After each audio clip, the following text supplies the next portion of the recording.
Alhamdulillah wa syukurillah la khala wa la quwata illa billah. Allahumma salli ala Sayyidina Muhammad wa ala ali Muhammad amma ba'd. Kaum muslimin yang berbahagia dan dimuliakan Allah Subhanahu wa taala. Allah sangat mencintai hambanya yang suka berbuat baik. Innallaha yuhibbul muhsinin. Sesungguhnya Allah mencintai orang-orang yang berbuat baik. Nah, dari situ kemudian kita akan melihat berbuat baik apa yang Allah cintai. Tentu saja berbuat baik secara vertikal kepada Allah, ibadahnya mantap, niatnya tulus, pelaksananya sungguh-sungguh, kemudian sikapnya istiqomah, hatinya dekat kepada Allah, dan aspek lain yang menyebabkan Allah kemudian menjadi ridho kepada kita. Singkat kata, vertikalnya bagus, lurus pada satu titik dalam ibadah, yaitu tertuju kepada Allah, bukan mencari pujian orang, bukan takut celaan orang, dan seterusnya. Kemudian secara horizontal kita berbuat baik kepada sesama manusia plus kepada alam sekitar. Orang yang selalu berbuat baik kepada sesama manusia, insya Allah orang lain juga senang kepada kita. Dan karena senangnya itu, maka dia akan senantiasa ikut memuji, berdoa untuk orang yang disenanginya. Mustahil orang akan mendoakan kepada orang yang tidak disuka. Maka orang yang menyukai seseorang pasti dia akan ikut mendoakannya supaya lebih baik. Nah, kebaikan-kebaikan horizontal kepada sesama manusia itu Allah senangi, Allah cintai. Setidaknya 3 hal. Kalau kita lihat pesan sholat kita, assalam, kita harus menciptakan keselamatan, kerukunan, kebersamaan satu dengan yang lain, saling menghargai, saling menghormati, saling mendoakan, lurus dan rapat saf barisan. Itu artinya kita saling bau-membau dan saling mendoakan satu dengan yang lain. Assalam. Yang kedua, rahmah, kasih sayang. Yang tua sayang kepada yang muda, yang muda hormat kepada yang tua. Ini salah satu bentuk sikap baik kita kepada sesama manusia dalam kehidupan sebagai pesan dari sholat kita. Kemudian pesan yang ketiga dari sholat kita pada penghujung sholat itu, wa barakatuh, pada salam itu, keberkahan. Kita dalam hidup ini hendaknya menciptakan keberkahan. Apa sih keberkahan itu? Barokah itu ziyadatul khair, bertambahnya kebaikan-kebaikan dalam hidup kita. Bicara kita selalu baik dan mengundang kebaikan. Pikiran kita positif dan membuat orang lain berpositif kepada kita. Berbaik sangka kepada orang lain itu akan memantulkan kebaikan sangka juga dari orang lain kepada kita. Berhusnudzon kepada Allah, berhusnudzon kepada sesama manusia. Jadi Allah cinta kepada hambanya yang suka berbuat baik itu antara lain berbuat baik secara vertikal dan berbuat baik secara horizontal. Kaum muslimin yang berbahagia dan dimuliakan Allah, banyak dalam realitas hidup ini orang yang suka berbuat baik itu Allah balas dengan kebaikan yang lebih dahsyat. Dalam satu cerita, ini cerita dulu ya, dari negeri antah berantah. Ada orang yang di sebuah komunitas masyarakat itu biasa membuang guru yang sudah pensiun, guru yang sudah tidak berdaya, tidak punya kekuatan, dibuang ke hutan. Ini cerita sekali lagi di negeri antah berantah. Satu ketika ada guru yang sudah memasuki usia pensiun, sudah sangat tua, kemudian oleh muridnya itu digendong menuju hutan. Maksudnya mau dibuang ke tengah hutan. Nah, guru ini sepanjang perjalanan masuk hutan itu meraih atau mengambil ujung dari pepohonan yang ada di sekitarnya, kemudian dipatahkan. Jalan, ambil lagi, dipatahkan terus sampai kemudian di tengah hutan.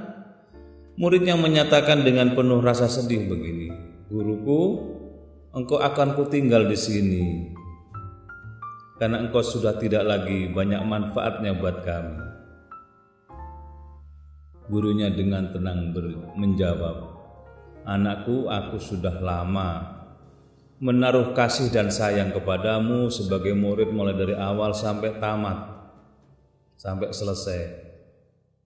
Dan kasih sayangku tidak hilang sampai hari ini, detik ini. Jadi tadi saya meraih ujung pohon, kemudian aku petik itu sepanjang jalan menuju ke sini itu untuk mempermudah engkau nanti pulangnya menuju rumahmu. Aku sayang kepadamu supaya kamu tidak bingung di tengah hutan. Aku kasih tanda sepanjang jalan tadi." Mendengar cerita yang tulus itu, muridnya kemudian nggak sampai hati, akan membuang gurunya di hutan itu nggak sampai hati, kemudian nangis menjerit sekeras-kerasnya. Akhirnya ujung dari rencana itu, murid itu kemudian membopong kembali gurunya, dibawa pulang, keluar dari hutan, dibawa ke rumahnya. Dan di situ letaknya bahwa orang yang berbuat baik itu akan menghasilkan kebaikan pula. Guru yang tadi mau dibuang itu masih melakukan kebaikan dengan menandai perjalanan supaya muridnya yang akan membuang dirinya itu tidak bingung pulangnya, ditandai dengan mematahkan ujung-ujung dari pohon-pepohonan di sepanjang jalan itu sebagai tanda bahwa tadi saya lewat sini, pulangnya juga harus lewat sini. Ini kan kebaikan yang luar biasa. Dari kisah ini kita bisa lihat bahwa kebaikan yang dilakukan sekecil apapun oleh seseorang secara horizontal akan menghasilkan kebaikan pula. Rencana akan dibuang justru dipopong kembali, dibawa pulang, diantarkan ke rumahnya dengan penuh penyesalan, dan gurunya semakin cinta kepada muridnya itu.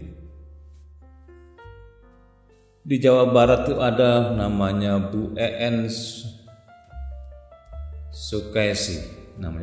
Sukesi, itu 18 tahun lumpuh.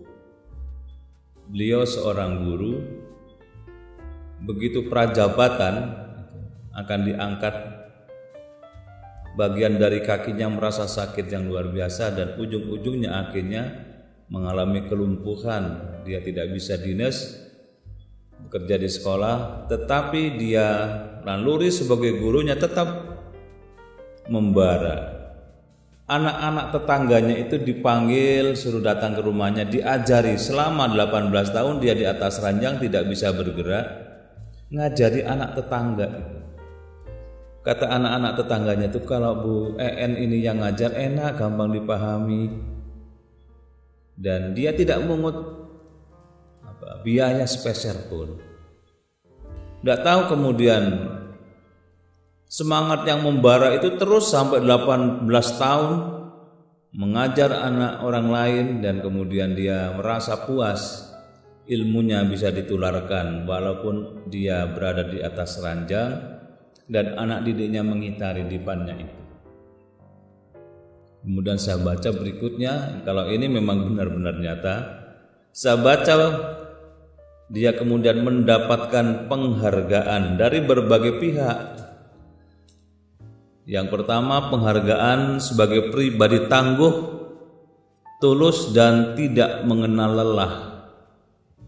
Coba bisa bayangkan, dalam kondisi lumpuh masih bisa mengajar dan tidak menarik iuran sedikit pun. Bahkan muridnya kalau tidak punya buku dibelikannya buku itu.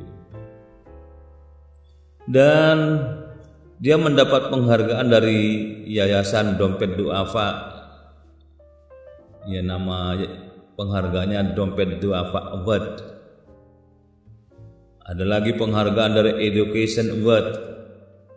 Dan dia juga yang sangat spesial, dia mendapat penghargaan Special Achievement kategori manusia inovatif, manusia yang bergerak bidang kemanusiaan, pendidikan, dan pemberdayaan masyarakat.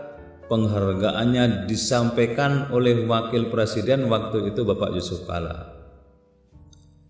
Ini menunjukkan bahwa kalau kita berbuat baik kepada sesama manusia, manusia pun akan menghargai kita, apalagi kemudian Allah Subhanahu wa Ta'ala. Maka kaum muslimin yang berbahagia dan dimuliakan Allah, marilah kita membiasakan diri berbuat baik sekecil apapun kepada pihak manapun dan siapapun. Mungkin pernah saya sampaikan, ada seorang kakek yang usianya 107 tahun. Kadang-kadang saya sholat jamaah dengan beliau karena dia pindah-pindah tempatnya. Saya pernah tanya, kok sampai seusia 107 tahun dan kondisinya masih sehat, itu apa yang dilakukan dan resepnya apa? Beliau menyatakan, saya selalu berupaya mencintai seluruh makhluk Allah, kata beliau. Kalau ada pohon alum disiram, kalau layu disiram. Kalau ada binatang kelihatannya haus dicarikan air. Kalau ada binatang kekurangan makanan diberinya makanan. Begitu seterusnya. Ya, ini selaras dengan apa yang disampaikan oleh Rasul Muhammad SAW. Nabi pernah memuji salah seorang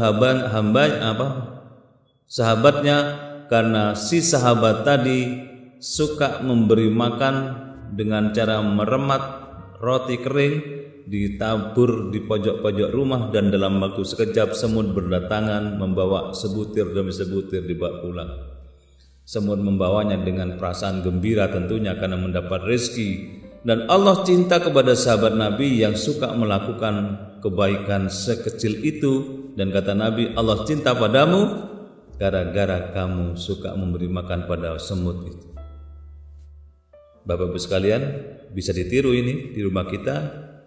Kalau ada semut di atas meja, jangan main bunuh saja kemudian kita serbet semuanya kemudian mati tanpa salah dan dosa. Tangan kita melakukan kekerasan kepada binatang yang Allah ciptakan, dan besok dia akan minta pertanggungjawaban kepada kita. Allah tidak pernah salah menciptakan binatang apapun, maka kita jangan main bunuh saja kecuali kalau mengancam keselamatan kita. Maka kalau kita di rumah sekali-kali memberi makan kepada misalnya cicak, misalnya kepada semut, atau binatang lain yang orang lain tidak peduli, kita peduli kepada mereka. Insya Allah binatang-binatang itu akan mendoakan kita kepada Allah supaya senantiasa diberikan keselamatan hidup ini. Itu innallaha yuhibbul muhsinin. Sesungguhnya Allah cinta kepada hambanya yang suka berbuat baik. Itu menyangkut perilaku, keberkahan dalam hidup kita, bertambahnya kebaikan. Seiring dengan bertambahnya umur kita harus menambah kebaikan dari berbagai sudut dan berbagai lini dalam hidup kita dari diri kita ini. Bagaimana kedua mata kita, pandangan kita mendatangkan keberkahan bagi orang lain, yaitu pandangan yang tidak sinis, pandangan yang tidak underestimate, tidak merendahkan orang lain, pandangan yang menghargai orang lain. Itu pandangan mata yang barokah. Penciuman hidung kita itu juga begitu, mencium hal-hal yang positif, hal-hal yang baik, tidak mengendus informasi-informasi yang sifatnya adu domba dan menghasut. Apalagi sekarang ini zamannya hoax. Hati-hati dengan penciuman hidung kita atau pendengaran telinga kita. Jangan sampai kemudian kita larut pada informasi yang tidak akurat, informasi yang dibuat-buat, informasi yang menyesatkan kita. Bagaimana supaya lisan kita menjadi lisan yang barokah, yaitu ucapan-ucapan yang keluar dari lisan kita menyangkut kebenaran, jauh dari salah, apalagi kemudian berbau fitnah kepada orang lain. Tangan kita juga begitu, karena tangan kita ini ahli wudu, maka tangan kita mencerminkan perbuatan kita di tengah hidup. Hendaknya berbuatlah yang baik yang Allah cintai, yaitu perbuatan yang semakin jauh dari hal-hal yang dilarang oleh Allah Subhanahu wa taala. Dan kaki kita juga demikian, langkahnya hendaknya senantiasa menuju ridha Allah, itulah kaki yang barokah begitu. Umur kita juga begitu, umur yang barokah adalah umur yang mengandung kebaikan, bertambah umur, bertambah baik diri kita, bertambah karismatik, bertambah wibawa, karena di tengah perjalanan umur itu ada kebaikan yang dilakukan. Kaum muslimin yang berbahagia dan dimuliakan Allah Subhanahu wa taala, itu antara lain betapa indahnya berbuat baik itu. Sekali lagi, betapa indahnya berbuat baik itu. Orang yang berbuat baik itu tidak akan merugi dia dengan kebaikannya, justru kebaikan yang dilakukan akan memantul kepada dirinya, sehingga orang lain ikut bangga, ikut bahagia, dan ikut mendoakan kepada orang yang berbuat baik itu. Insya Allah begitu. Maka Rasul Muhammad SAW itu senantiasa bertanya, saya hari ini akan berbuat baik apa kepada orang lain? Setiap hari kalau kosong dengan kebaikan-kebaikan, maka umur sehari itu akan berjalan tanpa makna buat kita, tidak membekas. Tapi kalau kita ada perencanaan bahwa hari ini saya akan melakukan yang terbaik dengan cara ini dan sebagainya, maka hari demi hari yang berlalu penuh dengan catatan dan oretan emas, dan kehidupan akan mengingatnya sebagai orang yang baik pada seseorang atau si fulan itu. Inilah antara lain kaum muslimin yang berbahagia dan dimuliakan Allah. Marilah kita senantiasa berupaya menjadi hamba yang dicintai oleh Allah. Supaya kita dicintai Allah, jadilah orang yang senang berbuat baik dalam hidup ini, dan perbuatan baik kita itu selalu bertambah-tambah seiring dengan tambahnya umur kita. Mudah-mudahan manfaat. Assalamualaikum warahmatullahi wabarakatuh.